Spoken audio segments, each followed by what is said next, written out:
the nurse charges and all this thing is very real here. So you want to protect yourself and your license at all costs. And I mean at all costs. I live in Canada with my family, and I relocated in 2019. I became Canadian LPN in 2021, became Canadian RN in 2023, and I started my scrub brand as well. A round of applause for Coffee. So I have both licenses currently. I am a licensed practical nurse as well as RN in Canada here, and so when I got here, so what brought about the brand was the fact that when I got to Canada, I discovered that information about licensure, immigration is, a lot of people do immigration, but particularly for nurses, how can you get licensed here in Canada? How can you, it was missing. In fact, I knew that I searched severally on YouTube and I found nothing. It was really weird that I found nothing. When I was preparing for my licensed practical nurse exam, I couldn't find, take the tissue, please. I couldn't find anything tangible, like, to assist me with preparation. And I was like, what's happening? So that is, we have been hearing more consult. If you hear Nosofela brand, you probably hear about more consulting as well. So that was part of the initiative we put into place, to assist other internationally educated nurses like us. So yeah, that was how I started putting out videos, talking about Canadian licensure, inviting people to my channel, and doing a lot of things for IENs. And I really appreciate everyone who has stepped up to also do that after the inception of these various programs. You have helped a lot of nurses, actually. They might not say it, but I know that we are helping a lot of nurses. So that is a bit about me. Then I started my scrub brand. So I'm wearing my scrub brand. This is Nosofela's brand of scrubs. So we have scrubs and medical apparels for you if you want to stand out, I like to stand out. So if you want to stand out in your scrubs, you can contact us on Instagram. We'll talk about those much later. So pretty much, I think that's about me. I love public speaking. I love public health advocacy. I started with public health advocacy and I've not given up on that. But I just saw that my people needed this information. So I had to re-strategize. But I still do medically speaking on Nosofela page every Friday when I have the time, but other times I do, licensure, and I'll be open to questions. I'm really excited about this. And Toby is my very good friend. So way back. Way back.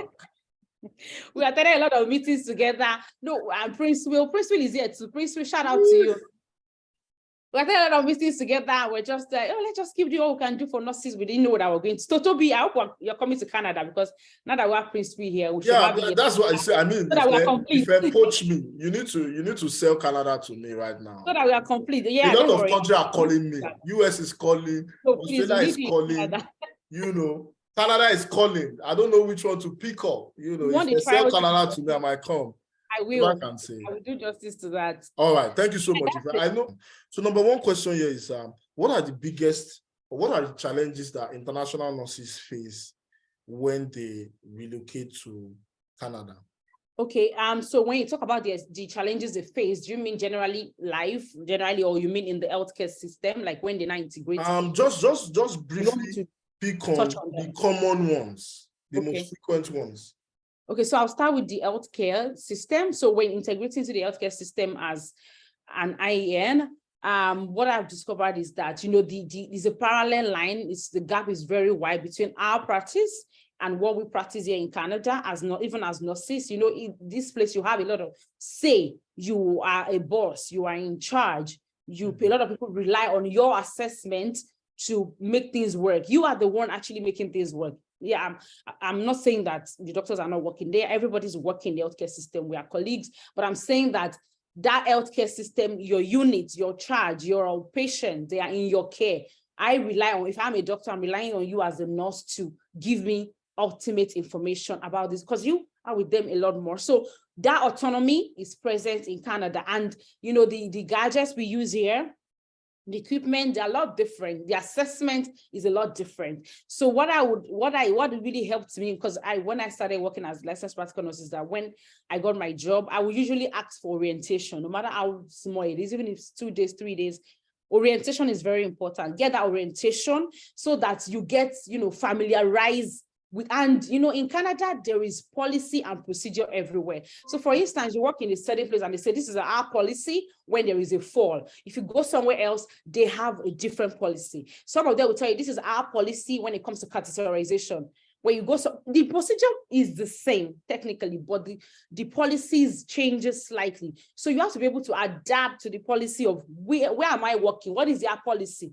Don't bring that Nigerian mentality into your world in Canada. Like, okay, in Canada, because for I had one issue one time. My client was on oxygen. She was on 2 liters and she has COPD, and we noticed that she was breathless and all that, and we had to, call our doctor.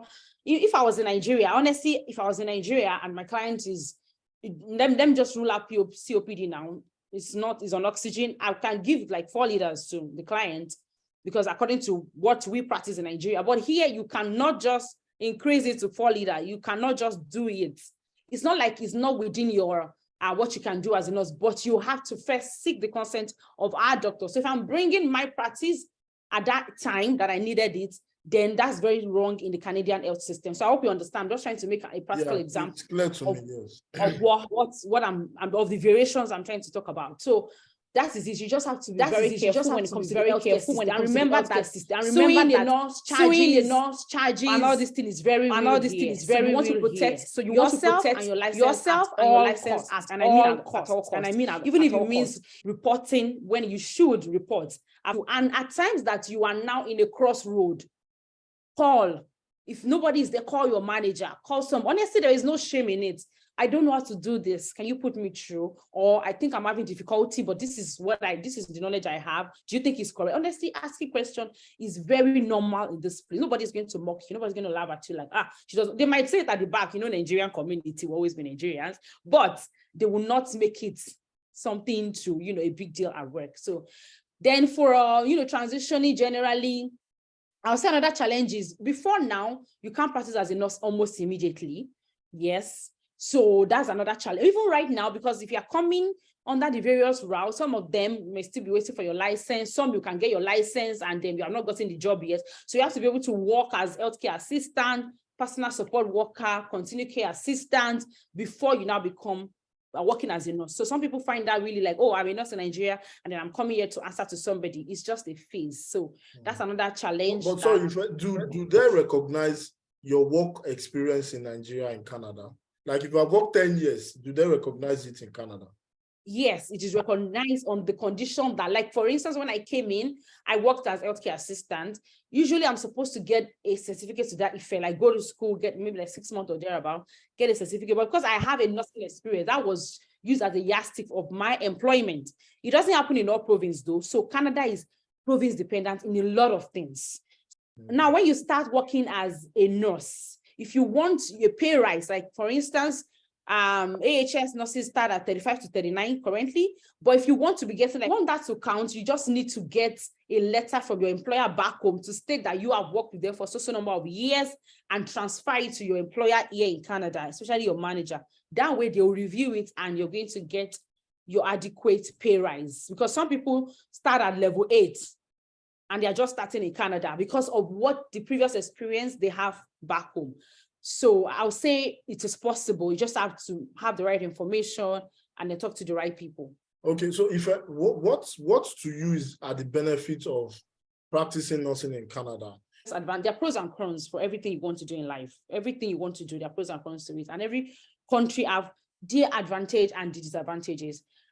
For me, I trust Canada because my family is here. So what I would like to say that there is something called priority. So if you're going to be doing something, what is your priority? Why am I working in Canada? So far, so good. I find Canada family-oriented. The country is family-oriented. There are a lot of things here that I really love about the country, especially if you're a family person. I am a family-focused person, and that is why I would choose Canada anytime, any day. If I want more money, honestly, USA is best in that regard.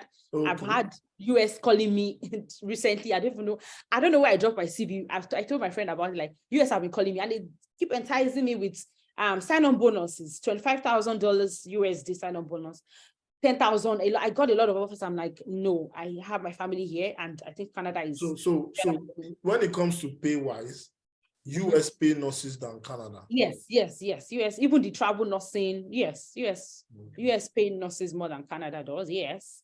But I find Canada more family oriented. Like the childcare benefits you get, the education for your children, and the environment, the setting, and so the security in place for us. So I would choose Canada in that regard. However, like I said, every point in our life we prioritize. If I was not married, I might, because I love to make money, I might have gone to USA first, make money, and then you're not scared of the gun violence in US. Honestly, if I was not married, I'm going to put that into consideration, but it cannot stop me from going to the US. Because I just really feel that there will always be a way to survive. That is me. That is who I am. So I just know that there will always be a way to survive. I usually have that at the back of my mind. So you're pushing me to do anything that I want to do. Yeah. Okay. Thank you so much. Since you have relocated to Canada, how many years now? Sorry, I wanted to say something now about the challenges. So another challenge that nurses face here is the issue, in fact, not nurses only, generally the issue of childcare. So if you know you're going to come to Canada, if you already have your children before you come, or a child, I'll say this might not be for you. You just have to keep doing it, showing up every day. But if you don't have your child, let's say you're really wed and you're coming to Canada, I'll say give yourself some time before you have those children. Honestly, it's my best advice for anybody right now. But you just said that Canada is family oriented now. Yes, it is. Okay. Yes, it is. But in the issue of childcare, you have to care for these children, and you also have to work as a nurse. You also want to make money, right? Okay. So, and you cannot, in any developed country, you cannot leave your child unattended to. To get a nanny here is a lot of cost. If you're going to be going out of your house to bring your mom over, sometimes our parents do not do well with Canada weather. It's very cold. My mom was sick for the better part of when she was here with me. So I couldn't even really enjoy the fact that she came to, I liked the fact that we were close, but enjoying the fact that she came to attend to my children for me, it was one thing we could not achieve because of her health and the Canada weather. She couldn't go out to see her friends like she would love to, so she became sick. She couldn't walk around. She couldn't greet her neighbor. She would ask me every time, where are your neighbors? I've not seen anybody. I'm not hearing noise. I'm not hearing voices. So you have to put that into consideration. If you know I would say settle your career first. Now, I'm not saying don't have children. I'm saying at least to an extent, settle your career. Maybe get your RN going, get your job, work for 6 or 8 months full time, so that you can get your childcare benefits, you can get your employment insurance. Because if you are home with a child without employment insurance, it's a lot of work. How do you pay your bills? And then if you now want to say, okay, I want to shun everything and then go to work, where do you keep your children? If you want to get nanny, they won't take less than $20. But how are people coping? Nigerians have relocated to Canada that have children. How are they coping with the childcare? We are coping, but we are leaving something for something. Like we're sacrificing. Like currently right now, I have jobs I would have taken up that I've not been able to take up because of my children. So I'm at home right now because of them. I'm sacrificing a lot. I'm sacrificing the time, the money I'll make. I'm sacrificing career advancement that can come at this time for them. So that's what people do. They are coping, but they're sacrificing a whole lot. That's why when you ask some people, I need a certain amount of money, they cannot give you because they have not even been working. They have been at home with these children, maybe on maternity leave, or maybe their children just started daycare and they have been falling ill because they're exposed to other children out there and they're just home caring for them. So you can do it, but I'm saying that if you want to do that full time, you're going to have to stay at home with these children unless you get help with them. And getting help if they're not your family is very costly, very expensive. I kind of feel like this will attract a lot of single people and those that are newly wedded, because there's no children. So if you're newly wedded, you can work. Yes, honestly, if you're newly wedded, get the work done first. At least before you start considering extend, so that you can save up something. Just perhaps your mom cannot come, or because immigration also delays. What if you process that your mom will come and is delaying and you need help at that time? You can have some spare money to hire those external people that can help you. That's what I mean. You need to always plan. Yes, Canada government will give you employment insurance, but it's not a lot of money because when you pay your mortgage from that, it's all gone. Interesting. Okay, so Ife, I want you to talk on the cultural differences in Canada, because the culture is different in UK, the culture is different in Nigeria, the culture is different in Nigeria. back home in Nigeria, we are not righteous with our timing. In Nigeria, they say the program is starting by 4. People will come by 6 and nobody will punish them. But in the UK, if the program is 4 o'clock, 4 o'clock is 4 o'clock. Yeah. That is something that I notice about international organizations and the culture generally. But in Canada, what are the distinctive culture that you notice that it's something that people that are looking to come to Canada need to be aware of? So when I migrated to Canada, honestly, I love the Nigerian community in Canada. They are really helpful. There's a big community of Nigerians in Canada. Yes. Yeah, but I thought you guys are We different. may not have big community of nurses because honestly, Canada, we don't have a lot of nurses until now that we're attracting nurses. Wow. But Nigerians generally, yes. Especially if you want that. We nurses are coming. Yes, nurses are coming. I'm super glad about this.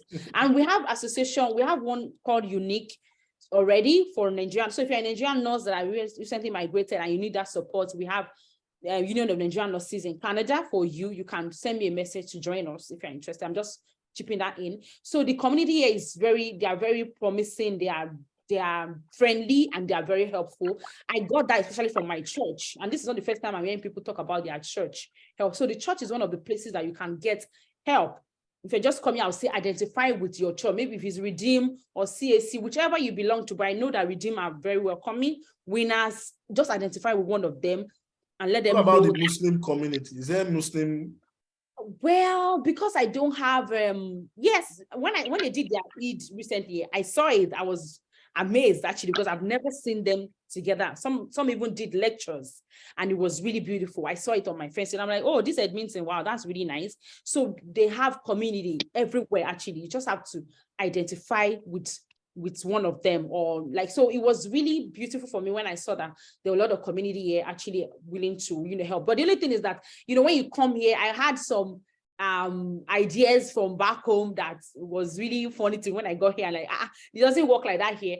For instance, I don't see my neighbor for a long time. I'm like, why am I not saying? Why I don't hear noise? Nobody is talking. I told my husband, everywhere is so quiet here. I know that I had to start taking stroll because I didn't get a job on time when I came in as personal support worker. And then one day I called my pastor. This story is so funny to me till date. And I told him that he didn't ask of me that, I've been coming to church. I thought somebody would check on me, that I wasn't in church or something. And then he just laughed and said, oh, that is so sorry. He took it, in a very polite way. But really, later when I started living in Canada, I found out that it doesn't hold me that. It's in Nigeria that we have that mentality that pastor will check on me or something. Pastor is even busy. Pastor is a doctor. He has a vet hospital here. And then my mom said that he will have me in mind that Nosofela was not in church last week. I felt so stupid when I saw like, I did not tell him that. So there are a lot of things that changes according to the culture here. So honestly, nobody owes you anything. They might not even see from what I will not ask of you. You don't have to take offense to it because everybody is busy. The country is very busy. We're trying to make ends meet. We're trying to do a lot of things. And then when people invite me for party, I'm like, everybody has to pay what they eat. I'm like, where do I have to pay what I eat? Why? You are the one that invited me for party. Pay for my food. And they're like, no, that is what we do in Canada. You have to pay for your food. So I started learning the culture of holding my credit card. Even when people invite me for their birthdays, I have to pay for my meal. I have to now buy them gifts. And I'm like, I found that very strange here in the UK, when they invite you and you have to pay for your bills. A lot of differences, a lot of things that we enjoy in Nigeria that actually are not in the community here in the international scene. It's surprising, really. Yeah, that's a good point to raise, having the fact that nobody owes you anything in the international scene. Even Nigerian community, people actually hustle their way out. And I think that was why you actually emphasize on the child care. Nobody's going to look after your child. You don't like in Nigeria, you just drop your child and somebody's exactly. going to look at, nobody, everybody's busy hustling. No, nothing like that. In Nigeria, you can even be a single parent and get a lot of help. Here, you have to do a lot of things on your own. And there, of course, my friend just mentioned in the comment section that there are a lot of advantage to being single and being married. Yes, as a single person, you might not get some benefits, and a married person will get. But above all, prioritize and weigh your options well. And of course, the fact that you might not get boyfriend or girlfriend on time, relationship on time in abroad. Oh my God! Even if you are single, you can't find hot Canadian girls. Well, everybody, because we're all hustling, where is it time to even meet each other? That's why I say identify with a church. A lot of people, most times I've gotten their babes or guys in church. At least the person who come once in a while to church. So you're advising people that are single to come with their babe. You go to church, oh yes. So because that's Sunday, everybody's busy. Nobody will say. I've not heard anybody say ever since I came to Canada. But yeah, nobody will tell you, sister, I know you somewhere. All those their Niger tactics. It doesn't work. Oh my God. You can even report the person and say that's an abuse. Because they can't just touch you and say sister, like they do in Nigeria, they just touch your sister. You can decide to report the person. So everybody is careful. You don't want, because I like the babe now, she now reports me to the police and then, I'm picked up and all that. So everybody, you are setting boundaries. And that's why if you're in Canada or anywhere in the abroad, you have to be very intentional about it. If you're not intentional, you're going to lose connections. You're going to grow apart, like even between husband and wife. You have to be very intentional about relationships. Else, because as you're going to work, your husband is coming. So where is the time to bond? Where is the time to talk and say, so when do we have our date night? When do we have? So living in the abroad is a lot of work. You have to be, now, if you're intentional before, your intentionality have to raise to power 1,000, even to your friends. Sometimes I call my friends in the US, I'm like, what's up with you? I've not heard from you in a long time, because that's the life. So that one of Nigeria that you that will be, they won't check on me. Me too, I will not check on him. You can't do that when you move to the abroad. Check on them, because they might just be experiencing depression and you don't know. It's similar here in the UK. In the UK here, if you are not in touch with your neighbors, your colleagues, people move on. Everybody are working. And when people take leave, they travel. So like I said, relationship is something you need to be intentional about. You have to be intentional about it. And that's the life we choose in the international. Yeah. Okay, so if you talk about the regions in Canada, and if a nurse is looking to migrate to Canada now, where is the money at? Like in the UK now, if you come to London, they are paying nurses well in London, Manchester. Those are locations that they pay nurses well. So any nurses that are looking to migrate to Canada, where is the hot place that they should go to earn more money? So for Canada, yes, like you said, the pay depends on the province. Okay. The pay depends on the province. So some provinces pay more than a lot of provinces, but the ones that pay really more is those provinces in the bush. I promise me to use that word. Like the far distant provinces, yes. So provinces in rural area are the ones that pay more. Exactly. Because they have less people.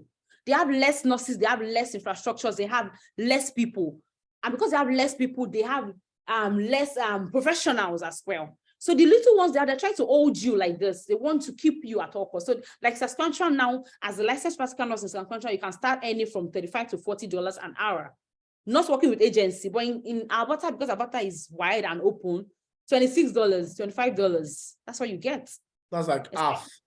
Yes, so you're working with agency. But people need to weigh the options anyway. I don't think, how will life be like in those rural areas? Even when you're at Alberta, you can be distanced away from family and friends. Exactly. Now consider going into the bush area. Oh, okay. Then travel nursing is another thing you can look at. Me, I love it because it pays really well. Although the tax that's like agency in UK.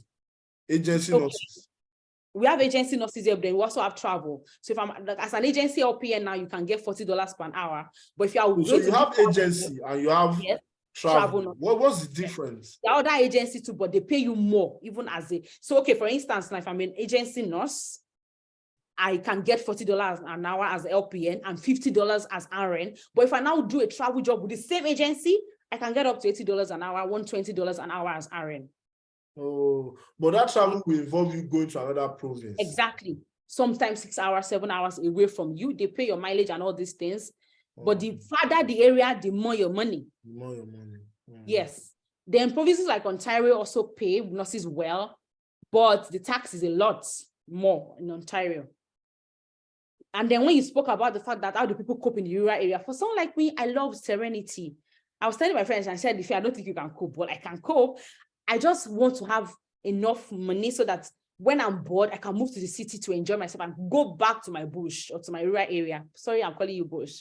And go back to my area because I love the peace, the calm, and the fact that in places that are not so exposed, the travel distance is shorter. Like when I was in Saskatchewan, 3 to 6 minutes, you are in anywhere in Saskatchewan. In Canada, in Alberta, 30 minutes, 45 minutes, I'm still on the road if I'm going to the north. Or going to work. But in Saskatchewan, 3 to 5 minutes, you are, in fact, at 6 p.m., most of the stores are closing. Everybody's going to bed. So the life comes. So that's why I say at every point in time, power really takes place. Yeah. But if you want to advise nurses that are listening to you now, that are looking to come to Canada, which of the provinces would you advise them to go to?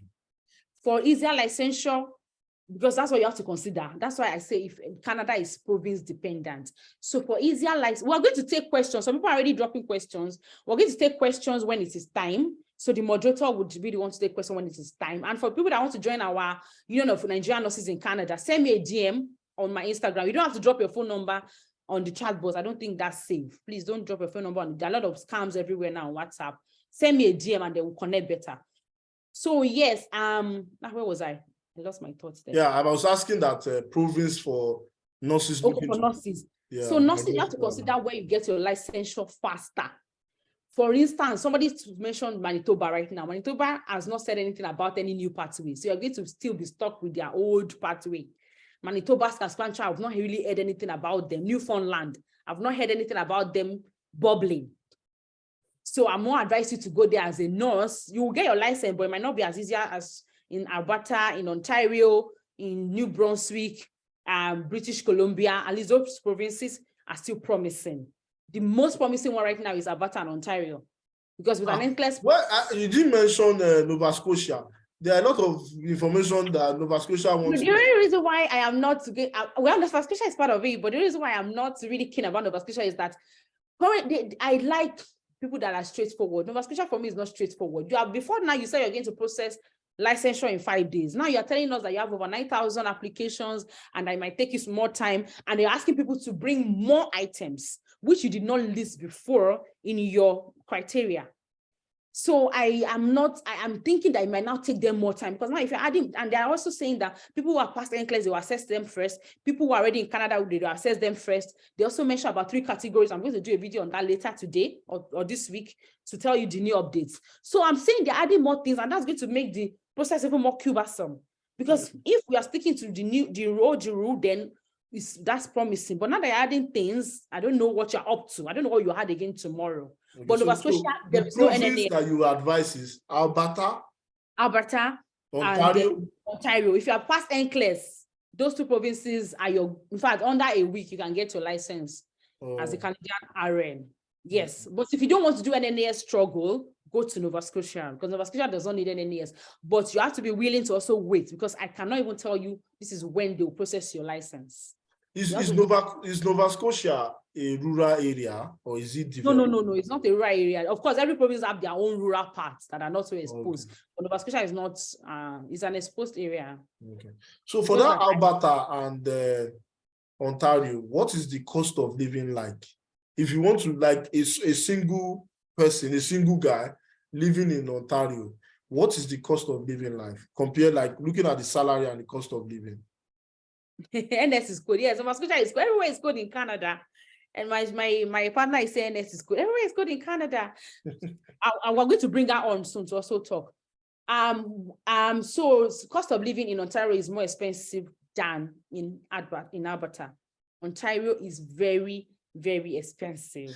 In the whole of Canada, like in the UK, London is like the bubbling. In Canada, where is the major? Toronto.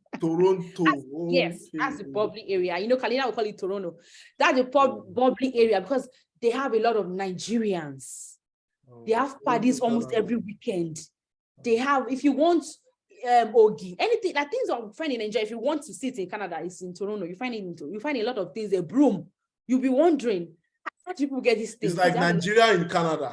Yes, they have clubs, they have places you can buy ECU and all that, you know, bubbling. Everywhere is bubbling. It's bubbling in Alberta too, but not as much as Toronto, but it's expensive tax-wise, housing, accommodation, because a house that I will get for $1,500 in Alberta, I might get it for like over $2,000 in Toronto.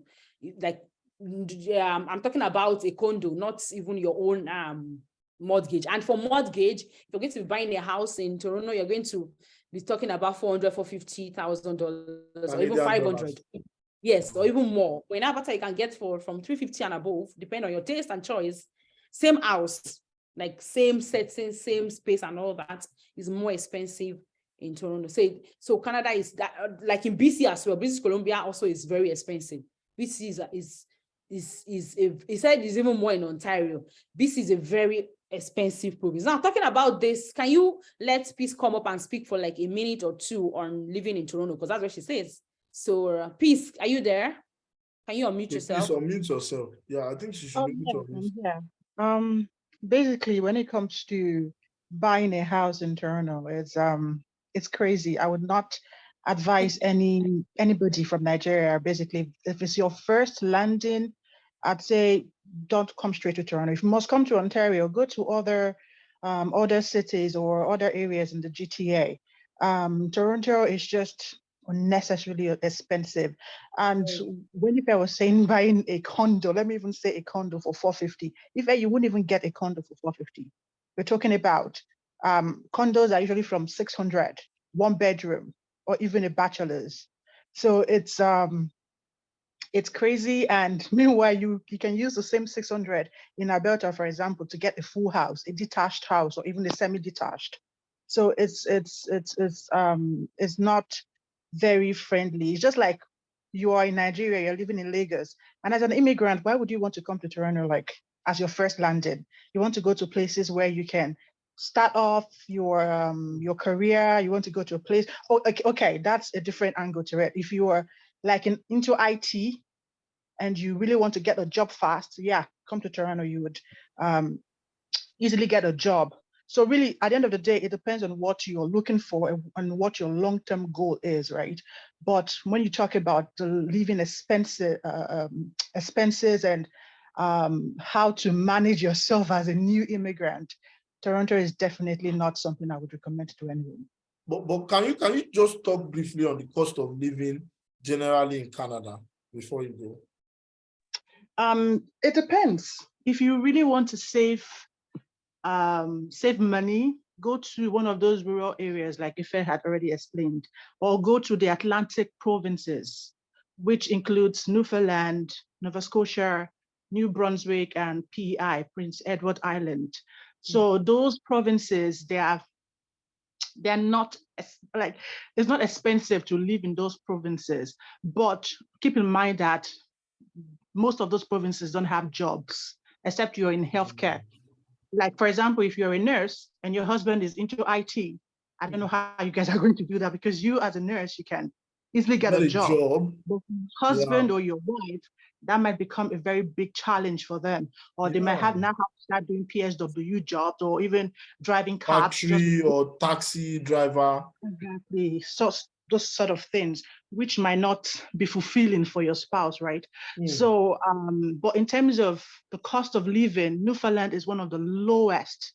Like, you can even get a full house. Like, while I was in Newfoundland, I stayed in Newfoundland for over 7 years. While I was there, my colleague built her own house from scratch, and she was an international student. Just to tell you, like, she built 5 bedrooms from scratch. Just to give you an idea of that. International really students there buying compared houses to Toronto. right. Okay, so compared to Toronto, if you can even get a 1 room for $800 monthly, you're very lucky. And that's 1 bedroom that you're sharing with somebody, probably. So it's look at those Atlantic provinces. Nova Scotia is very promising right now. In terms of healthcare, I don't know if you're not into healthcare, how that is going to play out for you. But as a nurse, if you're a single person, yeah, launch yourself into one of those Atlantic provinces. Avoid BC, avoid Ontario, except of course you're coming in with express entry and you got PNP nomination from those provinces. Okay, yeah, it is what it is. You have to go to those provinces. Otherwise, look into the Atlantic provinces. And this is why they are doing changing a whole lot of their policies, because they're trying to attract people. Yeah, thank you so much for that point. Thank you so much. Because I totally understand that moving to a new environment will require you to actually settle in, and one of the first things is accommodation. And if you don't get your accommodation right, you are going to your foot is going to shake. You know, if you agree with what I'm saying, your foot is going to shake in a new environment, and your accommodation is not right. You don't even have a proper place to sleep, or you're sleeping in an expensive place. You just be going home every day feeling so bad because you know how much you're going to pay at the end of the month. So, you know, people need to be very, very cautious of the locations that they are choosing when they are looking to migrate. Because the problem people have, I think, and you would agree with me, Peace, is that people just say, I just want to go to Canada. And Canada is big. You know, you need to know where you're going, and you need to consider a lot of factors before you can choose whichever province you are looking to migrate to. So thank you so much for sharing that information. Ife, are you there? Yes, I'm there. Okay, okay, great. Thank you so much. What is the weather like in different provinces in Canada? Just like there are different price differences or cost of living differences in Canada. Is that the same way the weather is, or the weather is equal everywhere? The weather is not equal everywhere. Or it's the same. Like, the weather is really law of supply and demand. Yes, some places are colder than the other. Like for example, the rural areas are colder because we have lesser people there. We have lesser houses. So you expect that when the snow comes, you have more spaces to occupy. Basically assessing it, you can easily deduce that. So for BC does not experience a lot of snow, but they have a lot of rainfall. So in Alberta, I don't use I don't even own an umbrella, but if you're in BC, you have to buy an umbrella. So because a lot of rainfalls in BC, they have less snow and more rainfalls, and some places are colder than the other. Like Newfoundland is very, very cold. Nova Scotia is very, very cold. But if I want you to touch on quickly, immigrants looking to come to Canada. Do you think the weather really affects immigrants? And those that are looking to come to Canada, what should they have in mind when they are looking to migrate to Canada in terms of the weather? In terms of the well, what they should prepare in mind is that Canada is very cold, and we have more. Is it cold all year? Winter, we have over 6 months of winter in Canada. Wow. Yes, our summer is barely 4 months. 24 to 5 months roughly. That's our summer. Even that, it will not be summer. It won't be sunny. So we have extreme weather in Canada. Just know that when it is hot, it's extremely hot. Like right now, it is extremely hot. When it is cold, it is extremely cold. That's why this time around is when you find people almost naked, because they are very hot. So Canada has extreme weather, but it won't affect your, of course, it's going to affect your mental health, because it did for me for a few months. I was, especially if you are not driving. Another thing I need to advise people, please, when you get to Canada, go and learn how to drive. If you are not driving, or when you know that Canada is my focus, or you're going to out of the country at all, even if it's not Canada, because I never drove in Nigeria, before you leave that Nigeria, make driving part of the things, not about attending all the seminar, all the following people, or I've been in all the WhatsApp group. Go and learn how to drive even before you leave Nigeria. Because by the time you come here, a lot of job will be dependent on how much you can drive. They will even put it there, if you cannot drive, don't apply for the job. Because they need you to attend to their client, and you want to work as personal support worker, and then you cannot drive. Thankfully for my husband that has been here before me, if not, I was so far. So it was the one that was, and some days that my husband goes to work and I have to use the public transport. There was a day I missed I didn't miss my bus. The train had the problem, and they sent message. They sent an email to say that the train will not be moving at this also time. In fact, my leg, I wore my boots. I was wearing up to 3-4 socks, and my leg was still like this. Because of the weather. Yes, I was really cold. My husband said, I'll come and pick you. I'm like, don't worry, I'm very close to the train, just how many minutes to but I cried that day, very hot tear. And I was even pregnant with my first child. And the lecturer sent me out of the class because I was late.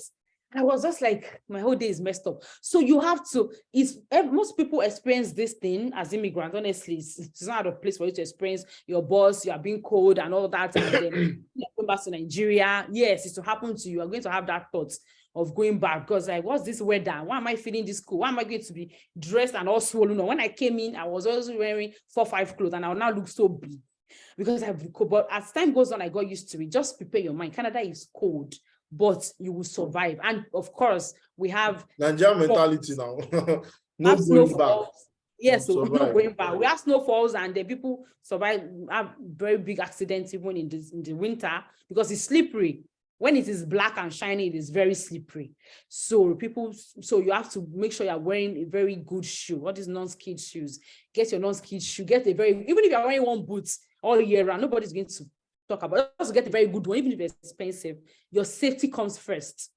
Get a very good winter jacket, and you're good. can pick up any shift, and Canada is cold, but people are living there and the driver license, is it easy to get driver licenses? So you have to first do your CBT, like computer-based test, to get your class 7, and it's also province dependent. So I'm in Alberta, so in Alberta you have to do your CBT, get your class 7. Most provinces do that CBT to get your class 7. Afterwards, you now do your road test. The road test, as I've heard, because I've not done my own, is pretty. You have to be prepared for it to do your road test. And so as a class 7 driver, you can't drive on your own. You have to, drive with supervision and all of it. But yes, it's very achievable. At least within your first 1 year, you should be able to achieve that if you really put your heart, because it's a very important factor. Very important factor for you to make money. Interesting. Let's talk about nursing practice now. When it comes to career development, how is Canada providing that enabling environment for career development? Is there available training? And how is their education system like for nurses when it comes to you developing yourself? Yes, so I find that I find Canada amazing in this regard, because even as healthcare support worker, healthcare assistant, we were made to do a lot of courses before we started, which was fully funded. I worked for an NGO, though. It was fully funded by the NGO, and a lot of them do that. So they've paid for it already. You just sign up and do your courses. Some of them even would tell you to come to an in-person class, and you'll be paid. If you have agreed to be taking $19 per hour for your job, like when you start working, you will also be paid during your trainings. When I usually do video trainings like this sometimes 30 minutes.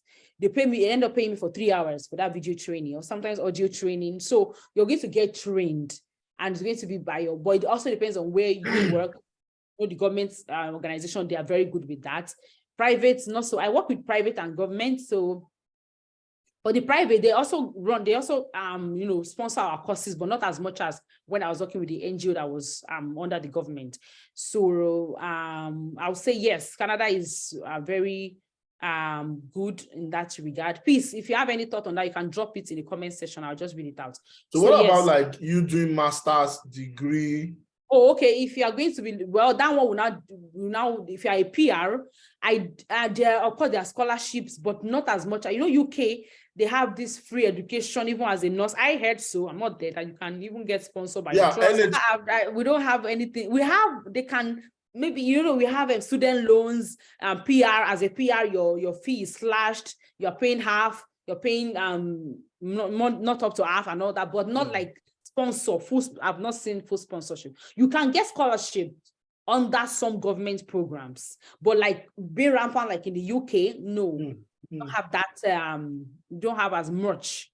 Honestly, if I was still a single lady and I was looking at the option of traveling, and I don't have my family, I'll have gone to the UK first, get a lot of all this kind of freebies, like sponsor my master's, sponsor whatever I want to get sponsored, work there for a year or two, get what I can get, and then now settle to places like Canada to be with my family. Because you're going to get, but if you're a PR in Canada, because I won't say because of that now, go to UK first, no. But if UK comes first, by all means. But if you're a PR in Canada, there are a lot of advantages for you. As a PR in Canada, you can go to your school, because I'm still looking to get a Canadian education. I've only gotten the courses and all. I want to go to a proper Canadian school, like do my master's and all that. So under your PR, your school fees is going to be reduced, and you have a lot of, freebies to get. In fact, when I invited somebody to my channel, and he said by the time he got his grants from government, the amount he spent for his program here for direct entry nursing program was very small. It was very small because the grants and the loans. So you are entitled to grant and loans. That is what Canada will give you, not like a full. But they'll give you grant and loan that by the time you compare it, you're going to spend it small out of your pocket. What are the nursing jobs that are in high demand now in Canada? I would say every sector is in as far as you're a nurse, you are a nurse. But however, the ER, because from my experience currently, ER, med-surg, emergency, they have more demands than nurses in long-term care is everywhere actually, but of course a lot of them will pick ER nurses. So if you have ER, then emergency, theater nurses, the surgery areas, because I've seen a lot of them that require that, and they have more jobs. From my job search and value, they have more jobs available than those that are just, I'm just RN. I'm just RN. You're going to get your job. But people that have those ER. So specialized nurses are in higher demand. Yes. Even as a licensed practical nurse. Do they pay those people well, like compared to you just being general? No, of course, they pay them more than Okay. They pay them more than they would. And I was trying to venture into reading about anesthetic nursing recently. They paid them really good. Anesthetic I think in general, anesthetic nurses are well paid, even in the UK. Yes. Oh, so honestly, I specialized ones. Even as a licensed practical nurse, the food care nurses get more paid than those are just LPN. You know why I asked that question? Injection nurse, because in the UK, we have psychiatric nurses, let me say mental health nurses, and there's a higher demand for mental health nurses, right? But in Canada, is there a specific set of group of nurses that will be like, are you specialized in this area? We are going to pay you more, or we need this demand for this type of nurse, because everybody are specialized. I'm ER nursing. I have friends that are mental health. I have some that are in home care. I have some that are specialized in theater, perioperative. So there are different types of nurses. So does Canada pay and recognize that specialty? Yes, they do. They recognize specialty. Yes. Okay. So when I'm coming on board, they can recognize that you are specialized in this area. Exactly. Yes, you can recognize that, and even it can give you a pay rise. Then give you more positions at work, like leadership position at work. Honestly, when I was in Nigeria, I didn't like this post basic thing people do. But when I got, I feel I wish I had done one then. I wish I did one. You should make you specialize in that field. Exactly. I would just, maybe get a little more certification here, right? I won't be like starting from the scratch. So yes, it is recognized. It is recognized. Anything you have. When I came, my CV, if you check my CV when I came in, then it was full of my Nigerian experience, and I was able to get my job even with that. So I would say don't throw anything away. What's the nurse-patient ratio in Canada? So for nurse-patient ratio, if you are working in the public health sector, you can have 1 to 4, 1 to 5. On afternoon morning duty, but on night duty more than that, because of course we have less nurses on night shift. Do they pay night nurses more than day nurses? Yes, you have your night premiums. Okay. So as instead of you to get, because I heard they now get 39, they can get up to 39. The last time I asked, it was 35, and they can get up to 40 if you're on night shift. So now that is 39, that means you can get up to 42 on night shift. I have people who even do permanent night because of the night premiums. And even with agencies, you get everywhere in Canada, actually, because when I was working with the NGO, I was getting $2 extra every night I'm on night shift, $2 extra. Then even with agencies, I get $2 extra, or $2 or $3 extra. Yeah. Then with the government, you can get up to $5 extra. How is the shift like? Is it 8 hours or 12 hours? Yeah, it depends on the facility. Some run 8, some run 12. I usually prefer 12. And then when they are short, they can have up to 16 hours. You can pick your overtime, yes. Because sometimes I'm on duty and the person that's supposed to come is not going to come, and I have to run the whole shift. So we have shortage of nursing in Canada. Yes. Oh. We have shortage of nursing in Canada. In fact, we are so short of nurses. So is it the way nurses are short? Do you have shortage of doctors in Canada? Because I heard they said some doctors in Canada are taxi driver, that there are a lot of doctors in Canada. So yes, so for doctors, in fact, I'm looking at doing a live show on my YouTube channel, Nosofela, where I'm going to be writing the doctor. She had to go to the UK first to practice for about 3 years before she can write her exam to become a Canadian doctor. So no way. If you are a nurse now, you marry a doctor, forget it. Maybe the doctor should change access. Those are not start working as a doctor immediately. Canada is even, if nurses is strict, Canada is even more stricter with doctors. I heard so. When you even become a Canadian doctor, you can't work in the city immediately. You have to go. They will first throw you to one rural area, very far. That is a must. It's not like you have a choice, because one of our family friends is currently doing right now. He's even a pharmacist. He's a pharmacist, and they still took him to that rural area to practice first before they can bring. But actually, when it comes to experience, because right now I'm trying to, get a job as a Canadian registered nurse, and I found out that the rural areas are willing to train me. Because a lot of people in the city that are willing to offer me the job, they're saying I don't have an experience as Canadian RN, but I do as LPN.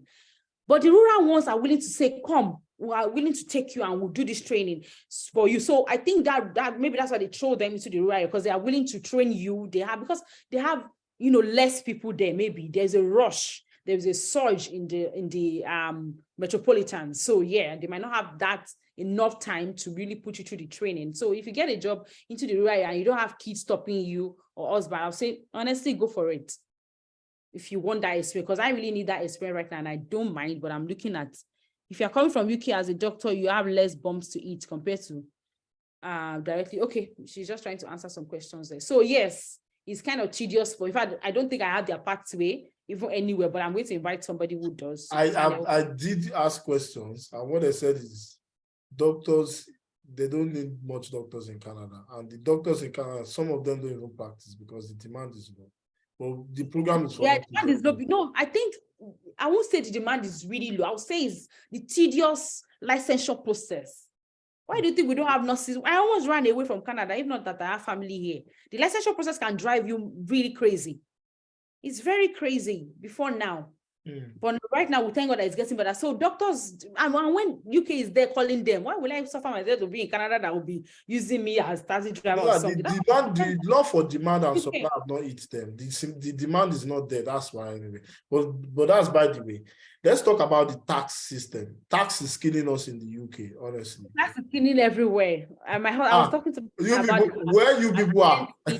You are learning. When it comes to tax, come and learn from the UK. How is the tax system in the UK? Yeah, my husband said, let me just look, because we were talking about it today, and he said me, so the tax bracket. So there is nothing like, tax bracket for nurses. This is general tax bracket. Now, as a nurse, you will now depend on where you're working. Like if you're working for agency, you might pay more taxes because they're paying you more.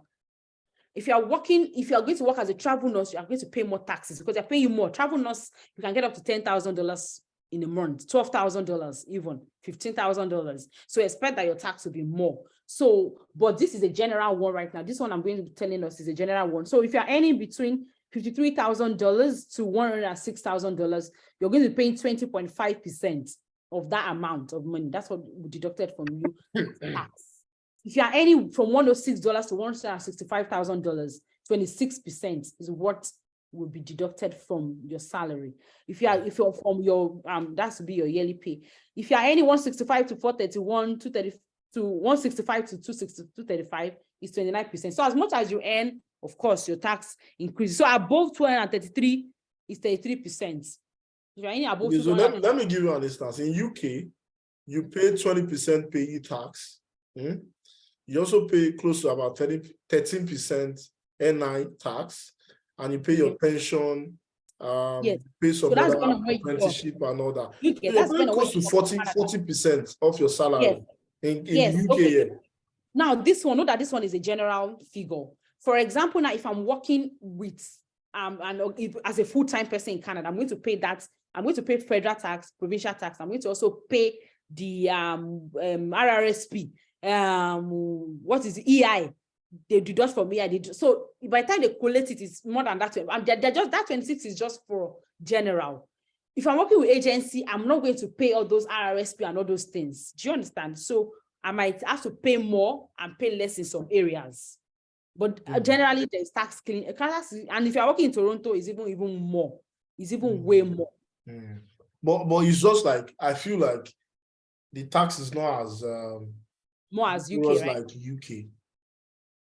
Another thing, that's just, when we started the program, I said priority, and I also spoke about the fact that we as humans have to just know what we want. And there's pros and cons. Everywhere has advantages and disadvantages. There is nowhere that has it all.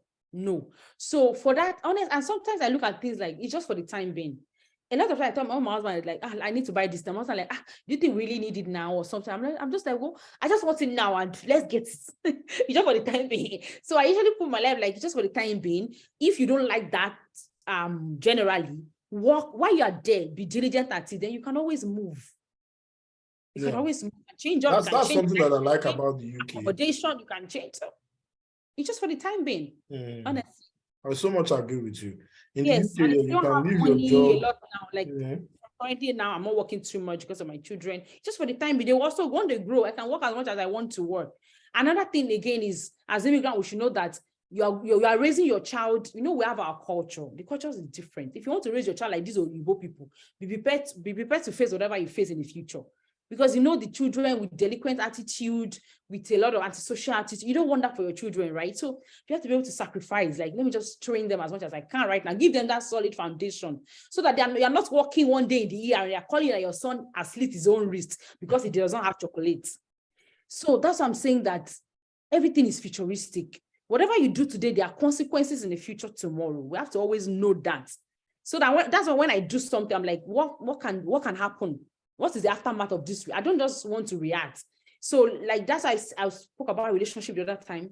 Relationship is very important. If you feel that this person you have not done so well with somebody, it's okay to, talk to them about it and apologize and then move on, because we don't know what the future holds and all that. All those people that will say, don't mind them. Well, things happen. So I'll say yes. Live in the future, live now, and then live your best. So if talk to us about the entertainment culture in Canada. You come to Canada, my brother, but then I look at their table and they say $100 per head, and I'm like, this $100. I barely see anything going on in Canada. How do you guys do the entertainment aspect? If I use this $100 to buy vegetable, I'll eat. Or if I use it to buy amala is $30 per plate. But how do you guys do entertainment when it comes to like having fun? Owambe, we just go for Owambe a lot. So you also do Nigerian party? Yes, yeah, we do Nigerian parties. Wow. That people will take Ashwebi and all that. No, we do now. Wow. We do just that. Also, that's why I said that already, honestly, everything is possible, even in the abroad. But by the time you look at the fact that if 5 people call you for Owambe and you want to attend the 5, Ashwebi alone is $250. So on top people Owambe, you spent over $1,000 just for clothes. You've not done makeup. You've not done your hair. If you're someone like me that likes to always show up and show correct, I want to do my hair, I want to do my makeup, I want to wear a very nice shoe. So by the time you look at those costs and you look at how much am I getting as salary, that's when you now idle and say, okay, I'll go for 2 out of these 5 parties. Honestly, everywhere is bubbling. There's a suya spot now in Edmonton. I intend to explore it, but I should have my money. So everything is dependent on how much you are willing to spare. If you're willing to spare a lot of money, you can go to party, and especially in Toronto, they have party. In fact, that Toronto is a happening place. If you want happiness, like you want to enjoy life, you want to enjoy just but you're going to pay tax when the housing is expensive. However, you can decide to live in places that are low costs of living, and then you go to your parties in Toronto or all these places. There are a lot of bubbling places, honestly. Toronto is the hub for parties 247. Honestly, when I have friends who relocated to Edmonton and they call me, so if I have been coping in Edmonton, this place is too quiet for us, because they came from the bubbling area, which is Toronto, that there's always party. Even if you don't know that person, somebody will invite you. Nigerians now will enter. You know somebody that knows somebody that knows. Exactly. But in this our Edmonton, they're very quiet. But I still go to parties though, just that not as much as, I'm sure if I was in Toronto, people would be calling me for parties every day, because a lot of parties going on. So Canada, you can enjoy your life. You can really enjoy your life. But also when you look at how much you're making, sometimes you have to be prudent enough to say no to some things. If you don't learn to say no, you will be in debt. And these debts, they pile up, they increase. By the time they'll tell you, when I came in, they gave me $3,000 credit card. I can spend as much as I like.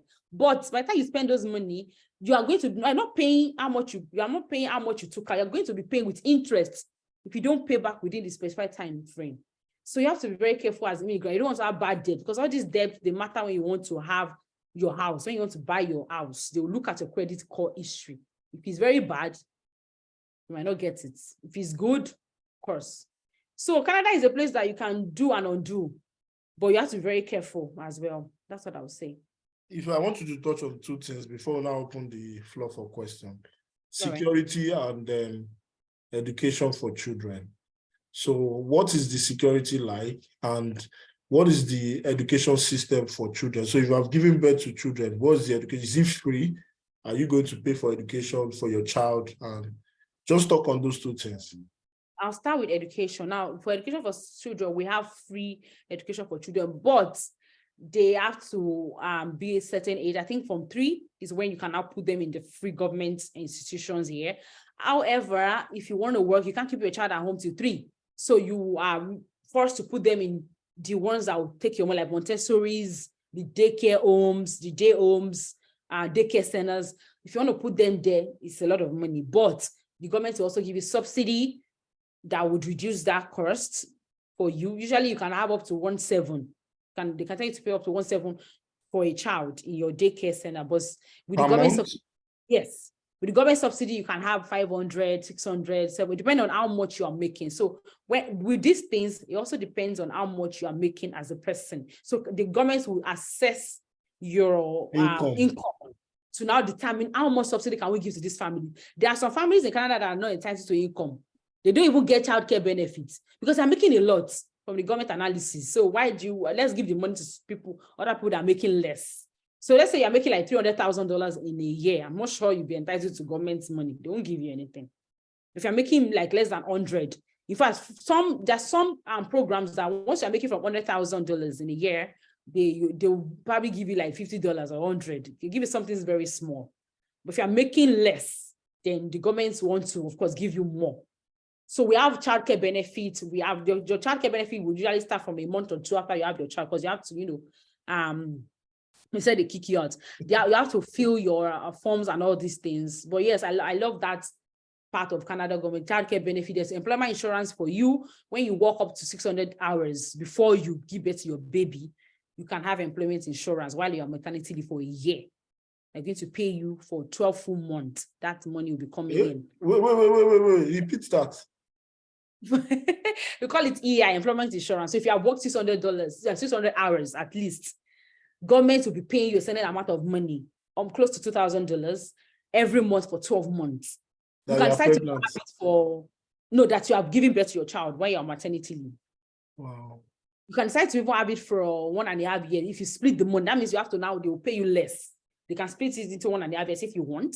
If you want it to 1 year, they will split it into, then your husband will be entitled to paternity leave, but they'll pay him out of your own money. So if they are going to pay you for 12 months now, they can give your husband a month or 2 out of but generally it's coming to the family, right? The money is still your family income. Yeah. So Canada government is trying in that regard. In fact, during COVID, if you work $100 or $120 per hour, they'll still give you this money during COVID. But after COVID, it went back to the usual 600. So that's for the education. And there are secondary schools that are free. So the education is free for the children from 3 years old. Yes, above. University. Yes. So university is not free, entirely free. That university is not free now. I said so secondary school. No. University, I'm looking at a series, Toby. I'm looking at, I'm a very practical person. So I'm looking at a series whereby because I have schools around us, where I go to the school, interview them like this, do a video of the facilities, what they have, because some schools have variations. Some schools will tell you that we can wash your children's. They usually tell you to bring them bed sheets for them to sleep. They take a nap when they go to school. They take a nap from some 12, some 1. So some of them will tell you they can wash it for you. Some will not wash it for you. Some will also give your children food. Some will not give them food. So I'll be looking at those variations and talking about it, even going to the universities. I have that project in mind. I'm going to be doing on channel sometime soon. Then for what was the second one? Security. How is the security? For security, well, I know that as far as I know, Canada the security is better here than US.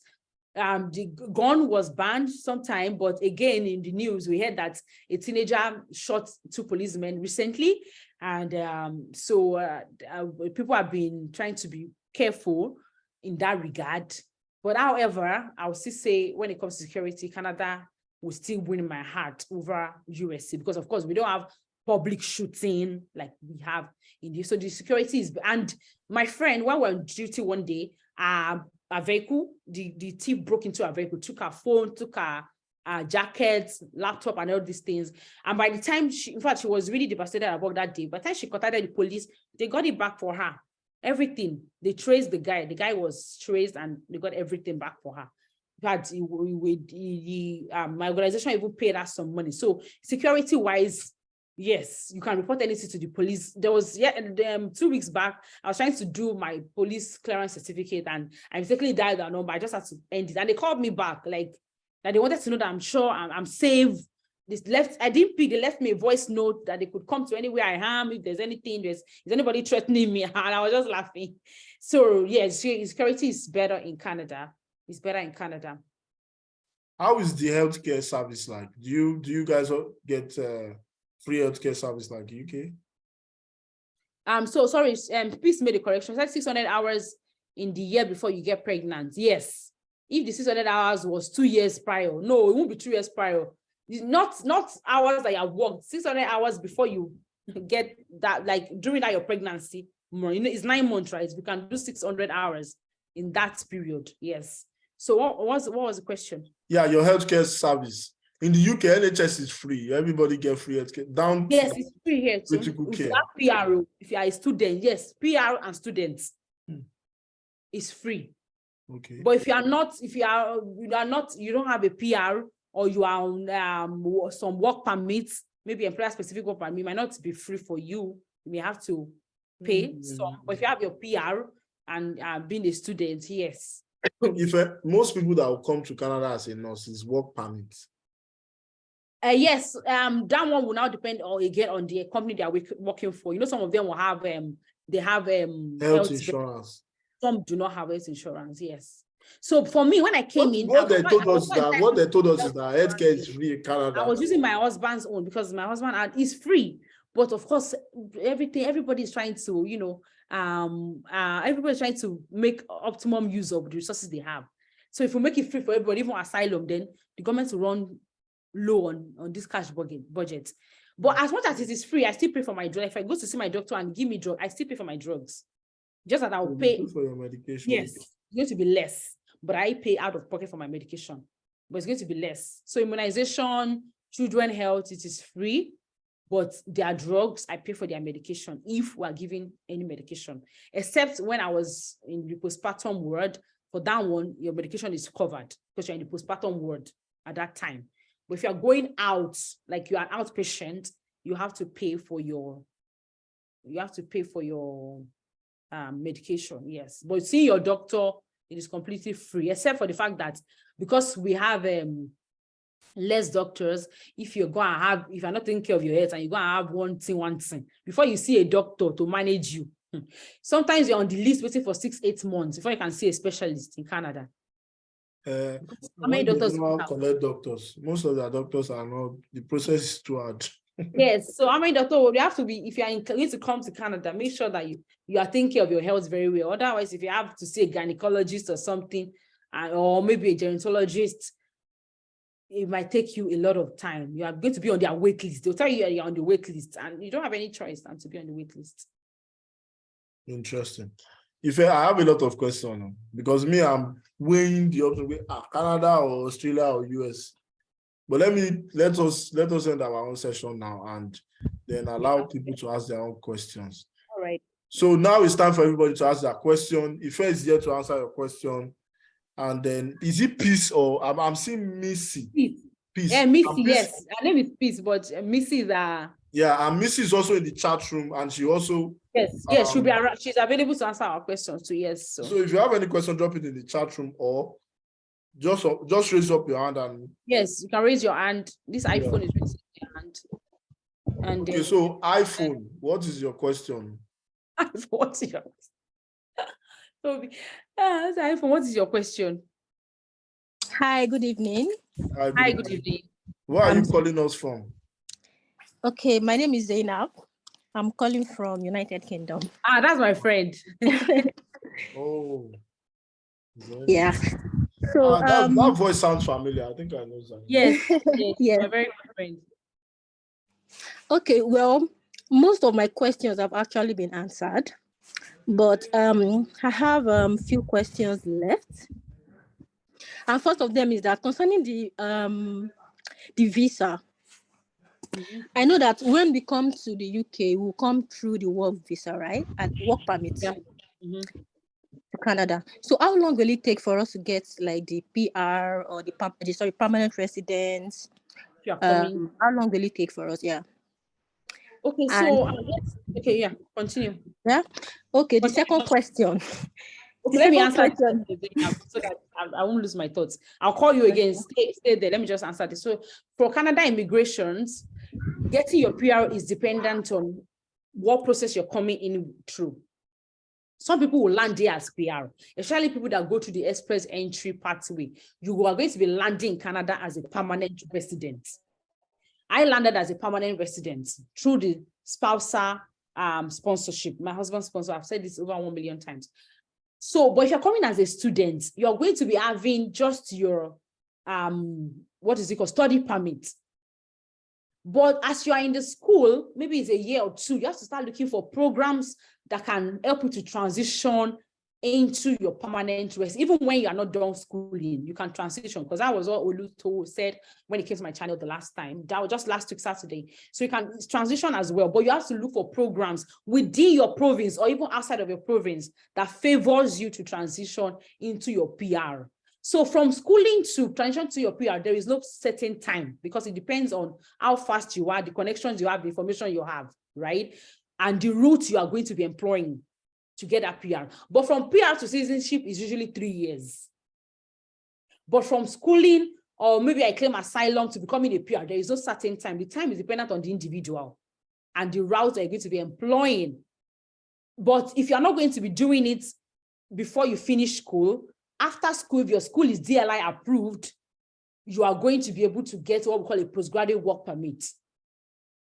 When you, after your postgraduate work permit, that will make you to be able to work in a Canadian health, maybe health system or whatever you want to work. During that time, you also have to be processing your permanent residence, get programs, get opportunities that make you to transition to becoming a PR. But above all, I would say that it is 100% doable. If you're coming to, even as a student, you're going to get your PR. Except you are somebody that does not talk to people, don't relate to people, don't get information, you're just there. That's the only time you will now go back to Nigeria if you step your foot on Canada soil. But if you are very dedicated and you step your foot on Canada soil, I don't expect you to go back. You have to look for someone that will make you stay by fire, by force. There are a lot of programs everywhere. Talk to people, meet people, you know, you're going to get information. There are a lot of programs opened to immigrants. You just have to get the right information. I hope I've answered that question. Or let me know. Yes. Thank you very much. What's the second question? Yeah, so my second question is about money. So in the UK, we have a way of managing ourselves. Okay. We know sometimes our salaries may differ depending on like the number of night shifts you do or the number of weekends you do and stuff like that. So we actually do like extra shifts and then we get paid for that as well. So do we have something like that in Canada? Like can you like book for extra? We call it bank shifts in the UK. So can we actually book for extra shifts in Canada as well and get paid for it? Yes, if your what is it called now? Your units needs there's overtime everywhere, especially in the government health sector. There is overtime everywhere and every time. Especially if your unit is a very busy unit. And when you work on public holidays, you get 1.5 pay in Canada. And there is always overtime. Except you are working for agency. You know, agencies, there are always people to pick up their shift. Even agencies, sometimes we have overtime. So yes, there is always overtime. The only time you are not able to work to your fullest potential in Canada is when you have small children. If you don't have small children, there is always something to do, because except you're working for government, you're not working for government, they don't want you to work in 2 government organizations. Like during interview, they'll ask you, are you working for AHS? If you're working for one AHS organization, you might not be able to work for another AHS organization that is under AHS. But you can work for agency, so you can pick agency shifts alongside your government shifts, as much as you can do. So I'll say yes, there's opportunity for you to make as much as you want to make as a nurse. So, Ajakpe, happiness is your time to talk. Happiness, Ajakpe. Just call happiness, Toby, please. I'm sorry. Just call happiness. Yes, just call happiness. Okay, if there are some questions in the chat box, so why not? Okay, let me read this one out. Somebody is asking about Nova Scotia.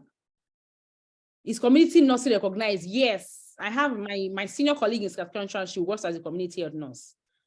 Yes, even you know, with a lot of immunization here. So yes, Community health nurse is recognized. It's one of those places that is a flex, even under agency, because I wanted to get an agency travel nursing job that was community health. I was supposed to just be sitting there and be filling form and be getting $50 per hour. So yes, community nursing is recognized. How do asthmatic patients cope with that? They cope with the weather. They just have to get their medication and, tough up, get prophylaxis if they need to. So yeah. How many hours do nurses work in Canada? Depending on, we do 8 hours, 12 hours, and if you are very short, you can do over 16 hours. But 8, 12 hours, those are the standard that we work. But when you are short, you can do as much as you can, depending on your units. Sorry, I'm just trying to read. I think, what are the exams we do before applying to work in Canada? NCLEX, like RN, very important. So Canada exam is dependent on the province. If you're looking at the province like British Columbia, you need to write NCAS. There's another one exam somebody mentioned on my group. I can't remember the name. You are writing up to 3 exams for BC. Is So it the same class that you write in US? Yes, you can, yes. But some of the provinces, like BC, if you write US NCLEX, they will still ask you to write that NCAS before you can get their licensure. So BC is one of the provinces in Canada that their nursing is, even their LPN, to get their LPN license is even stricter. So for BC, as a Canadian RN, if I want to get BC licensure, they will ask me to work for certain hours, or maybe Canada in my province or anywhere before I can get their license. So BC is like that. BC is like that. So it's province dependent, but the regular provinces in Canada, jurisprudence exam, right? So NCLEX RN, those are the exams you need to write. Or if they tell you to do bridging programs. But right now, because we need a lot of nurses, bridging programs, they are not really asking people to really do bridging programs anymore. They most likely tell you to write NCLEX straight because we need nurses. Before now, you have to do bridging program. Can you drop your platform details so that people can contact you? Okay. A lot of people asking that how can they reach you? Okay, Nurse Ofela is I'll drop it in the chat box. I'm trying to go and search for Nurse Ofela on don't YouTube. Even put it in chat box, but she's very active on YouTube and on I don't want to do it for everyone. So that people can reach out you can then on I'm so sorry, I'm trying to type, but it's sending me to people's chat. So anything Canada, Ife is your plug. I don't want to if you guys are looking to I'm trying to put it in please, can you help me put it in chat box, please? Because I am trying to do that here and I don't know. So if you are looking to migrate to Canada, you need consultation, you need somebody to help you, in terms of directing you. And she has a lot of resources as well. Yeah. That she already did live videos on YouTube on different pathways. I have migrate to Canada. Let me read this question out. The Nova Scotia pathway, they mentioned in their newsletter that we should start the immigration process. Yes, I already told people that listen to my video that you have to do your immigration yourself if you're under Nova Scotia. Can you explain how one can start? Yes, so for immigration, you're either coming via your study pathway, via your spousal permit, via express entry. But because this one is a province, what I would advise you to do if you're under Nova Scotia is that you can get, once you get the license, either provisional or full license, write NCLEX so that you can get your full license. Once you are receiving NCLEX and getting your full license, start looking for a job in that province. Start looking for a job in that province with your NCLEX pass. If you do, if you send your CV out, well-detailed CV, I start applying. If you apply morning and night, I'm sure you get something within 6 months. You should be able to get. And on Saturday, May 13, I have a program coming up for sponsorship to Nova Scotia. Because I'm coming with a recruiter. One of their recruiters that we partner with here, is going to be on my channel. So if you have nurses that are... No, guys, if you are going to Nova, you want to migrate to Nova Scotia, you need to plug in that program. Be on that live show. Yeah. So this same time. We're starting 12. 7 p.m. Nigerian time, 7 p.m. UK time. Nurse Ofela is YouTube channel name. Subscribe, turn on the post notification, and see you there, because we're going to be able to ask. And we'll have share the link to your YouTube on the chat box. Let people just click on it. And okay, let me log in here, and then I'll do that. I'll be able to let me log in here. And yeah, is there any other question so that we can just wrap it up? We've spent an hour and a half already. Yes. Let me check if there's any other question. Please, is there anything you want to address? Is there anything you want to add before you do? No, I don't have anything. I will do a last thing though. For dialysis nurse, honestly, I've seen just a few jobs like that. But yes, there is, but it's very few. I've seen just very few jobs when it comes to dialysis. The new pathway for Nigeria includes, how do you advise to go about immigration pathway? That's what I'm saying. I have a program coming up May 13 for immigration pathway in Nova Scotia. Come to the program, please, so that we're not wasting time. Come to that program, May 13, this Saturday. Is there a 1 year or 2 year BSc top-up? We don't have BSc top-up in Canada. We only have the after degree nursing program, which is you must have a bachelor's in any field at all, even in nursing, in agricultural science, in whatever it is. You're going to be able to transition into becoming a Canadian RN under that program in 2 years, but you'll be doing prerequisite course before the 2 years mark. So the video is on my channel, Nosofela channel. My Instagram account is at Ife_Ofela. At Ife, I'll put it in chat box now. Don't worry, through my phone. I'll put everything in chat box. Agencies. How do we get your scrub now? My scrub, Nosofela_brand. You'll be able to get my scrub or send me a GSC. Our scrubs are very nice. Can you see? They are very. They'll make you very nice at work. So I don't. Yeah, I even thought you are wearing blouse. So like this top. No, so this top I'm wearing scrub. my scrub. Look at it. I'm wearing my scrub. Can you imagine? It has a cap. Ah. So Nosofela brand, you can see it's thick. It's very nice for the weather. There's no. We'll see it behind. I need one. Yes. So my scrub is very, very, very. Let's patronize you. You know. Yes, agency that can give you job in Canada. If you need agencies for job, BC have a lot of jobs because there was a time I made connection in BC, but their licensure process is rigorous. But if you are willing to go through that, they have sponsored jobs. BC, Ontario, you should be able to get sponsored job in those areas. And the rural areas, target them. It's just for small, maybe 1 year, 2 years. Target those rural areas because they're looking for nurses. Target them. If you have your NCLEX pass, target the rural areas. You are going to be able to get, you're going to be able to get, are there new messages here? Having NCLEX pass, okay, that's my partner. So my partner is also responding to people work for 6 months and move there permanently. Why do you want to work in Canada for 6 months? So do you want to go back? Kelechi, why do you want to work in Canada for just 6 months? If you want to work in Canada for just 6 months, they're coming through the what is it called? Visitors. Come and visit. When you visit, you can get a job. Yes. So come and visit. With your NCLEX pass, you can get a job when you visit. Get your visitor and get your NCLEX pass. So you can get and you can try to work for 6 months and go back. I don't know why you want to go back, but if you want to go back, then please can one switch province. Yes, you can switch province in Canada. You can switch province. Thank you so much. My partner, she dropped so we have more consulting for INE too. If you need experts guidance on your Canadian licensure immigration, because we have immigration consultant we work with about 2 of them.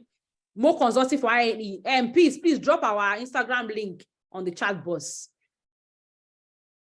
We can't hear you, Toby. You are muted. So do you have services for immigration? Yes, we have services for immigration. Okay. We have immigration consultant that we work with in Canada. So if you need that, just send a DM to More Consulting for IE. Let me log in so I can put all these links there. Yeah, I think please is adding that. Oh, okay. Yeah, okay. So yes, we have and if you need proof of fund for your UK immigration, Canada immigration, we also have proof of fund services available. We have everything available. For me, what I need is scrub. Yeah, we'll get scrubs. I want to look like a clinician. We'll get scrubs. I get this scrub for say, if you feel if you don't know if I'm not giving fail. But people really joined this. We have over 100 people in the studio. Thank you so much for coming. Thank you so much. No, if a big thanks to you. Big thanks to Mo Consulting for if you have questions. Okay. We don't have top-up program. Yes, More Consulting. Please, I need you to speak. Come up and say something. I'm just trying to answer questions as much as possible. Yes, I know. Thank you. Thank you, please, for joining as well. It's been an amazing session. Where is Prince? What do you need me to speak I need you to just say something to nurses. Yeah, talk about briefly before we end the program about immigration process, basically, because I think they said nurses have to do their immigration themselves, which obviously a lot of them don't know about immigration processes, even myself. If you're convinced that Nova Scotia is your landing province, you have to sort your sponsorship or your immigration yourself, unfortunately. There are no direct immigration links to their licensure process right now. So the best thing you can do for yourself, like Ife mentioned earlier, is to get your NCLEX pass, because your NCLEX pass will put you in a whole different category. If you don't have NCLEX pass, they're going to give you probably a conditional license first, and then no employer will want to hire you on a conditional license, really.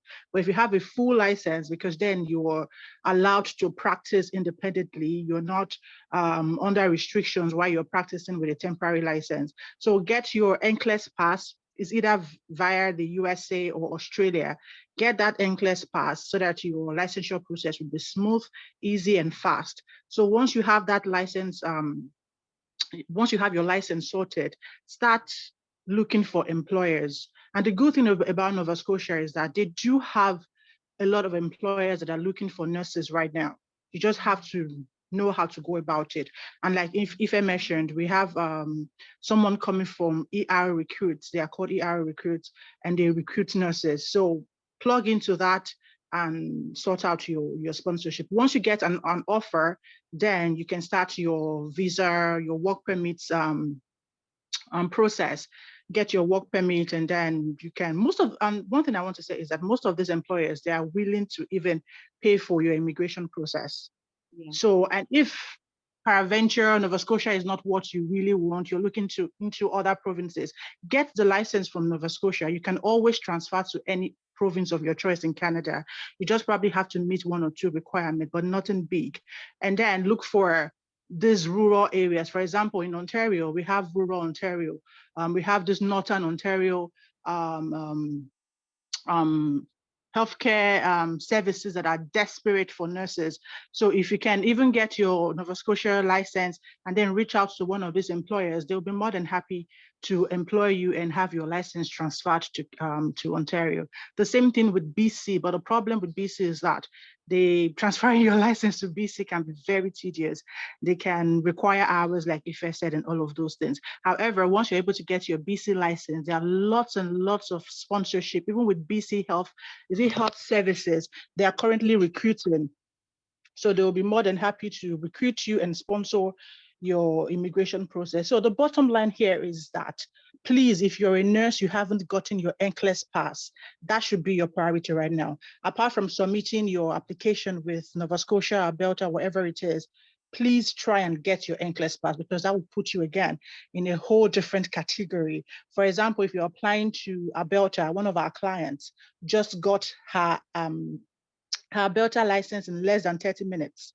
That was because she had NCLEX pass from the US in less than 30 minutes. And now she can transfer to any of the provinces in Canada, and she's already here in Canada anyways. But what I'm trying to say is that if you haven't sorted NCLEX and you're in Nigeria, please, the best advice I can give you right now is sort your NCLEX, because that's like the key that would open any door for you in terms of licensure right now. Wow. I mean, like, this is the highlight for me, you know, for this program, knowing that NCLEX has its own relevance. Because to be honest with you, when Alberta, Nova Scotia, and which other province that released this whole program out for nurses to come and apply and all that, to me, it was like UK, just come apply and you'll be flying to Canada. And I asked how many people have traveled to Canada. They said they are yet to travel. You know, I even thought that the Alberta Health Service too is another thing for sponsorship. I've not mentioned that. Alberta Health Service pilot program. People have been getting licensed from that. Please quickly address that. I want to pin a link. Okay, so the AHS, the Alberta pilot program under AHS. So AHS is like the biggest recruiter for healthcare workers in Alberta. So what they are doing is that they are recruiting nurses from all over the world, and they've sort of partnered with College of Nursing of Alberta to help nurses get their licensure a bit faster. So if you get shortlisted for AHS, and please don't confuse AHS with the licensure process. They are two different things. It's just that the licensure process gets integrated into the AHS recruitment process. So AHS is for your recruitment and your immigration part of it, while your CRNA or CRNA is your licensure part of it. So if you get shortlisted for AHS saying, okay, they're going to offer you a job, then they will give you a pathway to getting your license. So depending on where you are, so let's say, for example, now you already have NCLEX pass from the US or from Australia, and you get shortlisted with AHS. What that means is that you're coming to Canada, you're going to get your license really quick with Abelta, and you're coming to Canada with a job offer, and you can start working as a licensed nurse immediately, compared to someone who is under AHS, doesn't have NCLEX pass yet, is still waiting to be assessed by Alberta College of Nurses. And they will tell you, okay, because you haven't passed your NCLEX, they're going to give you a conditional license or a temporary license first that you can be using to work until you pass your NCLEX. And then you come to Canada, since you haven't passed your NCLEX, you probably will be working as LPN or working as PSW under AHS. It doesn't make sense because then you're earning lower, and then you're not also sort of fulfilling your career goals. But if you already have that NCLEX pass and AHS recruits you, you're coming in as a registered nurse. Even if they send you to one of those rural areas in Alberta, you're going to be earning well. You get the point? So I don't know if I can drop the link, or she normally doesn't drop the link for AHS. I don't drop the link for AHS just anyhow, because there are a lot of people that are not nurses that will still be trying it, and honestly, it's going to be putting the community at risk. So if you want the link, send me a DM with your ID card. I am very thorough. With your ID card, though, to show me that you're a nurse, then I'll send you the link to the AHS pilot programs. People have been getting, it's full sponsorship. Once you're lucky to get in, you're going to be sponsored from Nigeria. A lot of our clients have gotten their licenses. And if you want us to do a step-by-step tailored guide with you, consult. So what are you saying, Toby? You were saying I mean, like, I'm emphasizing what you are saying, like more Yes. consulting, any other